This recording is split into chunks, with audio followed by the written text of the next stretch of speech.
Death can be a beautiful thing. It doesn't have to always be full of pain and anguish. Matthew Donnelly loved life, but Matthew Donnelly wanted to die. For the past 30 years, Matthew had conducted research on the use of x-rays. Now, skin cancer riddled his tortured body. He had lost his nose, his left hand, 2 fingers on his right hand, and part of his jaw. He was left blind and slowly deteriorating. The pain was unrelenting. Doctors estimated that he had a year to live. So lying in bed with teeth clenched from the excruciating pain, he pleaded to be put out of his misery. Matthew wanted to die now, but his pleas went unanswered. Then one day, Matthew's brother Harold, who was unable to ignore Matthew's repeated cry, removed a .30 caliber pistol from his dresser drawer, walked to the hospital, and shot and killed his brother. Harold was then tried for murder. So that was an excerpt from Assisted Suicide by Claire Entree and Manuel Velasquez. So assisted suicide, it's also commonly known as euthanasia. So the Merriam-Webster dictionary defines assisted suicide as suicide committed by someone with assistance from another person, especially physician-assisted suicide. So this practice is legal in Washington, Oregon, California, and Vermont, though its status is disputed in Montana. So one of the biggest medical scandals in the late 90s was that the middle class who were terminally ill and they were just doomed to suffer without an end, they had this little saying where they would say, quote, "My doctor knows what to do." And when polled anonymously in 1997, 25% of doctors admitted to doing it. So according to the Gallup polls from 1947, 37% of Americans supported assisted suicide. But today that number is close to double. In April 2016, it was 69%. So also in that poll, they said that, quote, support for euthanasia is related to Americans' underlying religiosity. The more frequently an American attends religious services, the less likely he or she is to support euthanasia. Less than half of those who frequent their places of worship weekly are likely to support the idea of a doctor, quote, ending a patient's life by some painless means, compared with 3 in 4 Americans who attend services nearly weekly and 82% of those who go less often. So it seems like overall the majority of people still agree that some doctors should be able to end someone's life if that was that person's decision. But where do you draw the line? And how? So there really is a spectrum here. On one side, we have someone like a heartbroken teenager that just broke up with their boyfriend or girlfriend. But on the other side of the spectrum, you have people like Matthew who were truly in agony up until their eventual death. And then somewhere in the middle, you also have people who aren't dying, but they face a lifetime of pain or crippling paralysis. And that requires them to have a dependent. So that's tough really mentally and obviously physically, but can you imagine actually having to make someone do everything for you, basically be a slave in a way? Now, many people who oppose argue that as a society, we could start falling down a slippery slope toward a diminished respect for human life. So the question is, where do we draw the line? And if you have a loved one who does have something like debilitating cancer and is begging you to die, is it morally okay to kill them? If it turns out that your dad has terminal cancer and is begging you to die, is it morally okay to kill him? Yes. Why? Because it's his wishes. He wants to die. He doesn't want to suffer. So what if there is a chance that he could make it through and he's still pleading for you to die? Is it still okay? Yeah. If she's already dying and it's for sure that she's not going to last a week longer, yet she's in pain and wants to end her suffering, if that's what she wants, I would do it. I mean, I wouldn't be the one to give it to her because I just couldn't live with myself with that. But if for sure she's going to die and she's got 2 weeks left, but those 2 weeks left aren't being celebrated with her and like being able to have fun with her and be her normal self, if she's just going to be laying in bed crying and miserable the whole time, I don't want to see her like that. In the case where death is imminent, I would have to say that I would give my mother the pills. She is in excruciating pain and does not deserve that. And staying in pain for 2 more weeks is not going to increase her quality of life. In fact, quite the opposite. I believe in death and dignity. No. And why is that? Because it's my dad. I mean... So let's say that he has been in the hospital for about 2 weeks and is suffering, and the doctors only give him about a week left. Does it make sense to make him suffer for the last week? No, it don't. In that case, I would say pull the plug then. The reality is they've said she's going to pass anyway. Why make her suffer for 2 more weeks? That's inhumane and not necessary. Death can be a beautiful thing. It doesn't have to always be full of pain and anguish. Because it comes down to the person's, what they're feeling at that amount, that point in time. If they want their life to end and they want to stop the suffering, you should not be a barrier between ending their suffering and your emotions. So as you can see, the question really is difficult, but it seems the majority of us do believe that it's okay for someone that is fully aware in every meaningful sense of the word aware to make a decision to end their own life. Should they have that ability, or the freedom, some could say? And if so, how? So if you're at home and say your grandpa or grandmother, whoever, can't kill themselves, but you have enough prescription painkillers to have them eat a handful, could you do that? You gotta think about the emotion of them just pleading to you to end their suffering. Now, I can't imagine the grotesque feeling of shooting your loved one, like Matthew's brother in the story earlier, but some would argue if that's the only way to do it, it's still right. I think that something as grotesque like shooting really appeals to a moral intuition of human dignity. So from the Wikipedia entry on human dignity, they say that, quote, human dignity expresses the idea that a being has an innate right to be valued, respected, and to receive ethical treatment. In the modern context, dignity can function as an extension of the Enlightenment era concepts of inerrant and inalienable rights. English speakers often use the word dignity in proscriptive and cautionary ways. For example, in politics, it can be used to critique the treatment of oppressed and vulnerable groups and peoples, but it's also been applied to cultures and subcultures, to religious beliefs and ideals, to animals used for food and research, and to plants. Dignity, in quotes, also has descriptive meanings pertaining to human worth. So in general, the term has various functions and meanings depending on how the term is used and in the context. So I think it's pretty interesting how a lot of us find it okay to end the suffering of animals, say if you hit a squirrel on the side of the road and it's laying there twitching, but it's not okay for us to do it with humans. So Immanuel Kant, who was an 18th century philosopher, he thought about this and he believed that it was because of the infinite worth of human life. Now, Kant believed that it was okay to put animals out of their misery, as most of us do. So why is human life actually worth something? Is it really infinite? Because in an objective sense, human life really only matters to other humans as far as we know. Morality really only makes sense for sentient beings in general. It doesn't really make sense to hurt a rock, right? But could anything you do if you're alone on another planet be considered immoral? And so I had asked you guys that, and let's hear what you had to say. Can anything you do by yourself on another planet be considered immoral? No. Why? There's no one there to judge you, I don't think. Yes, I want to say yes, but at the same time, no, because there is no sense of that umbrella of morality if you're by yourself on another planet. So what if you decide to cut yourself and cause yourself pain? Is that immoral? I mean, if there's no one there to judge you or no one there to witness what's going on, then whatever you do is exactly the same thing as you do in your mind. So it's just a thought. So is it not okay to denigrate one's body or mind even if no one else is involved? What about the human dignity that gives us worth? Does all of that just go out the window? Well, it depends on who you ask. So Jonathan Haidt, who is a moral psychologist from New York University, he has this great moral taste receptor analogy, and it goes like this.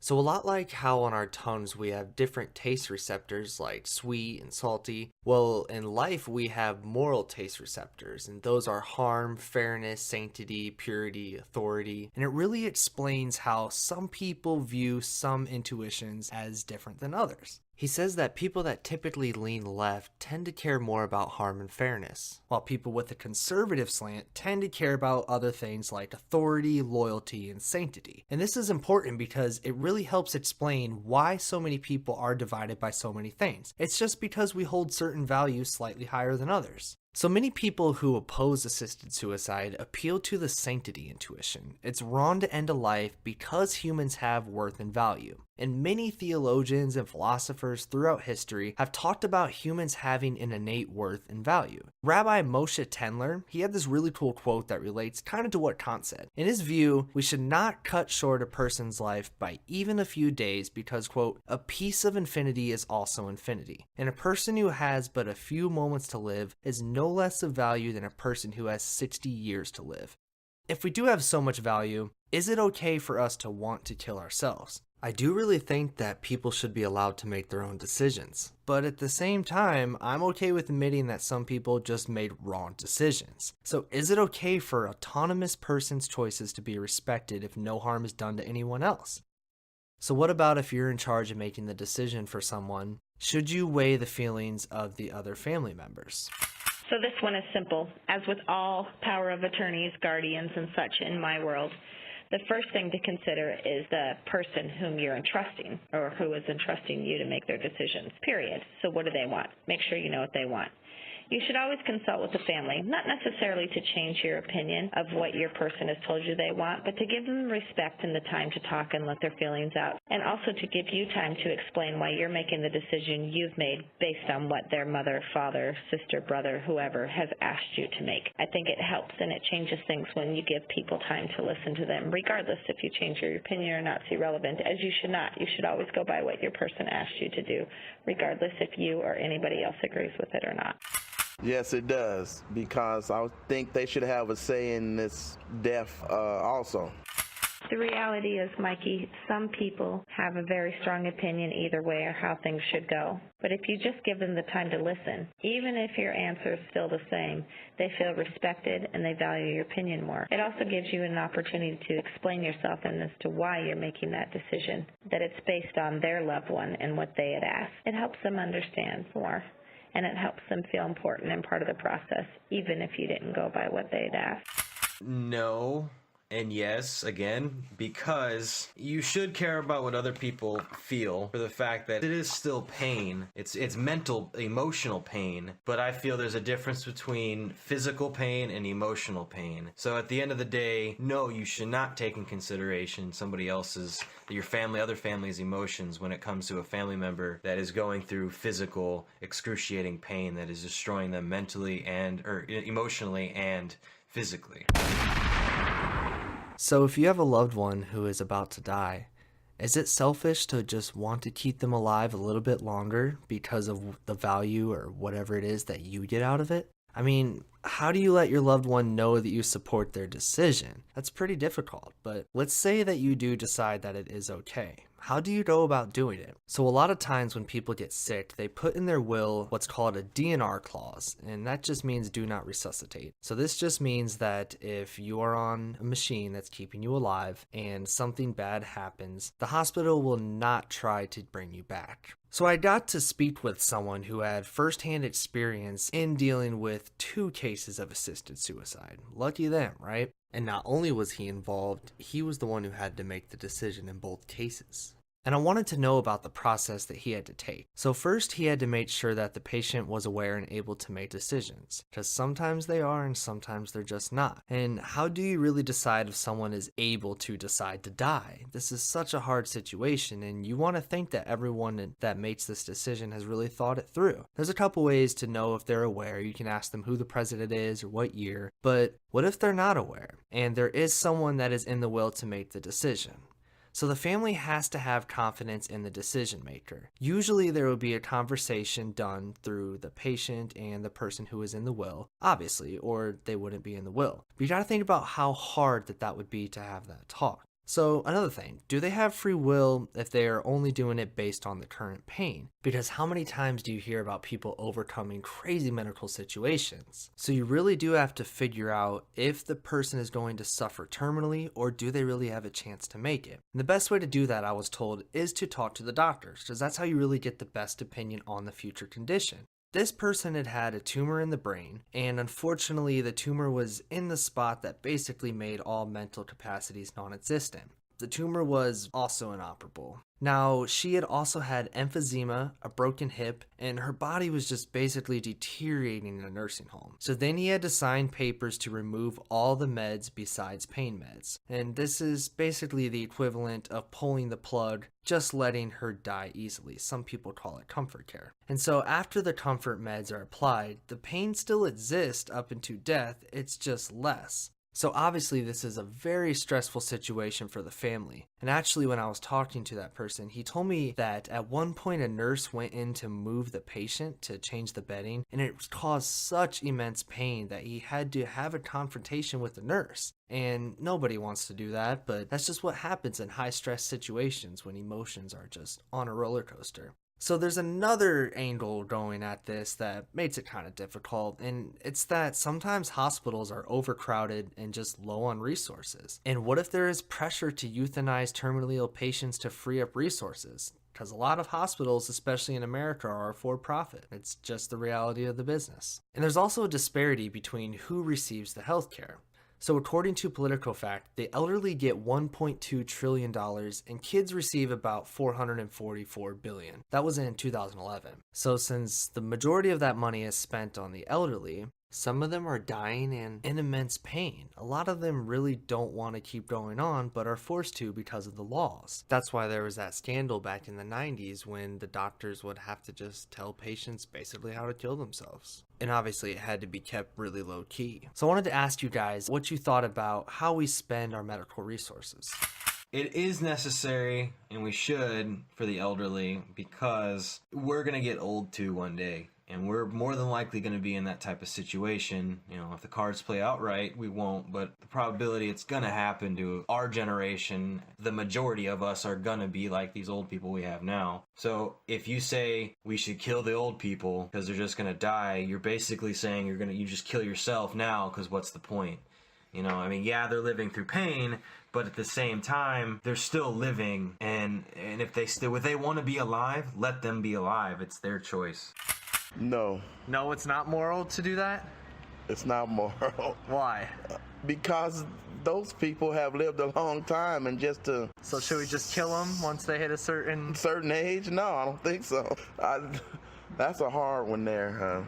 The thing is that the law of moral society doesn't say how old you are or what the limits are on saving someone's life. Therefore, 20, 30, 40, 50, 60, 70, 80. If that person wants that, that's what we do. And that's what their family usually wants, even if that person doesn't necessarily want it anyway. And so we spend and spend.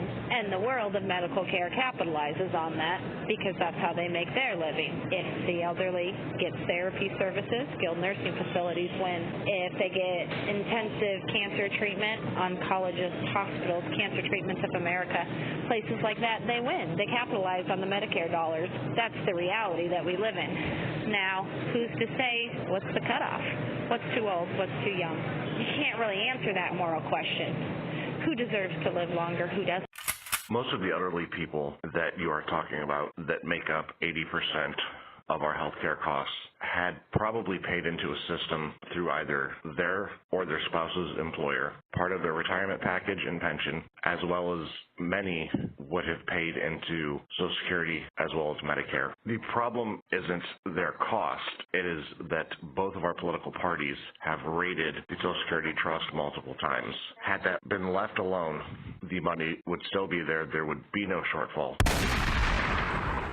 So from the healthresearchfunding.org, they said that some 9% of deaths in the Netherlands in 1990 were the result of physician-assisted suicide, as the practice is fully legal and commonly practiced. The practice is also legal for infants and newborns who are considered extremely disabled and has reportedly also been administered for those who are deemed chronically depressed. And this is insanity to me. Are you kidding me? Just because someone's depressed, it means that you can just kill them? Think about how many people are able to overcome depression and lead really great lives. I get that some cultures see it differently than us, but that seems a bit of a stretch. What do you think? So they go on to say that it's also reported that some 10,000 citizens of the Netherlands carry a "Do Not Euthanize Me" card on their person at all times in case they are in an accident and unconscious and are taken to the hospital unexpectedly. Can you imagine being worried about being euthanized? I mean, let alone it being a possible choice, but some people actually have to worry about this happening to them. So I wanted to end with thinking about how we actually would make the choice to do it. So we've been talking about the methods and we've been talking about the dignity and all of those aspects, but let's talk about what requirements should be made in order to make this decision. Because I really don't think we should just let anyone who's depressed or going through a situation to be able to just kill themselves. Obviously people are going to do it if they want to, but I'm talking about legally here. Should we actually allow someone to be able to end their life just because they want to, just because? That doesn't really make sense. I really think that there should be requirements made. And there's been people that have thought about it, and it's always disputed because, especially people who tend to lean towards libertarian philosophy, people just think that they should be able to make their own decisions no matter what. And that makes sense, but like I was saying earlier, I am just okay with admitting that some people just make the wrong decisions, and some people truly are missing out on what they don't know. Because think about the many people who've attempted suicide and survived. Many of them say that they regret their decision and are so happy to actually still be alive. So that's why I think it is true that some people just are missing out. I get it if you are in serious pain and really don't have a foreseeable future, especially a positive one, but I really think that many people can overcome struggles, and there is meaning to overcoming struggles. So how do you really make the choice if you are the one that has to make it? So I found this in the Stanford Encyclopedia of Philosophy. This was their entry on voluntary euthanasia. So advocates of voluntary euthanasia typically contend that if a person is 1, suffering from a terminal illness, 2, is unlikely to benefit from the discovery of a cure for that illness during what remains of her life expectancy, 3, is, as a direct result of the illness, either suffering intolerable pain or only has available a life that is unacceptably burdensome. For example, because the illness has to be treated in ways that lead them to being unacceptably dependent on others or on technological means of life support. Number 4, they have an enduring, voluntary, and competent wish to die, or has, prior to losing the competence to do so, expressed a wish to be assisted to die in the event that conditions 1 through 3 are satisfied. And then number 5, they are unable, without assistance, to end their own life. Then there should be legal and medical provision to enable them to be allowed to die or be assisted to die. If you enjoyed this podcast and would like to further this discussion, please go to www.themoraltrigger.com and comment on our blog. You can also become a monthly subscriber to our newsletter. You can give a one-time donation through PayPal. And lastly, you can become a Patreon supporter at patreon.com/themoraltrigger. Through your support, we're able to keep the discussion going and make sure that none of us are silenced.